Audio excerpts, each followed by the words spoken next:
Okay, what you need to do is clean all these crumbs out. I indicated around the car seat.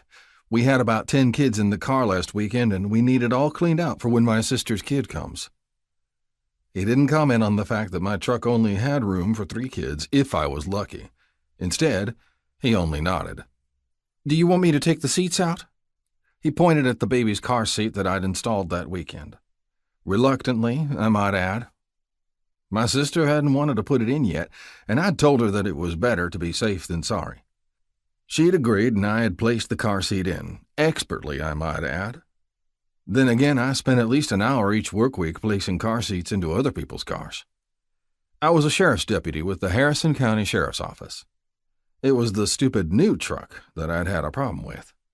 Now, leave this seat in. I pointed to the infant one for the baby, but you can take this one out. I won't be using this one again. The man nodded and got to work. My phone buzzed in my pocket, and I smiled as I pulled it out. Yes, darling, I teased, knowing my sister hated that nickname. The only reason I used it was because it bothered the shit out of her. Stop calling me that, my sister snapped. I grinned as I walked away from the man cleaning the truck and the crumbs. What's up? I tilted my head, so I pinned the phone between my shoulder and face. You told me that you would have someone to take me to Dallas for my appointment. Did you figure it out yet? She asked. I looked at my watch and considered the time.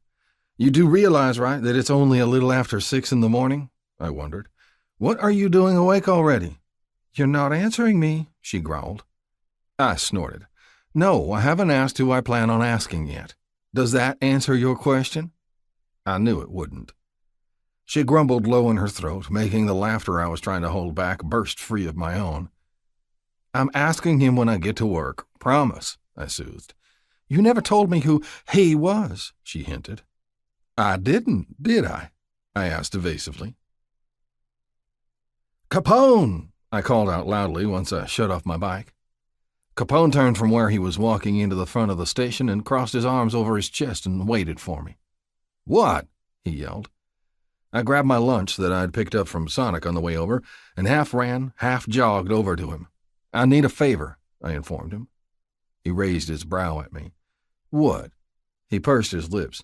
The last time I did you a favor, I got punched in the eye. I grinned at him. My sister needs a ride to Dallas. I didn't beat around the bush. He winced. That man of hers can't do it? I shook my head. No, and you're the only one I trust to take care of her. I would count Capone as one of my friends, even though, outside of work, we didn't hang out much, besides grabbing a quick bite to eat or a beer here and there.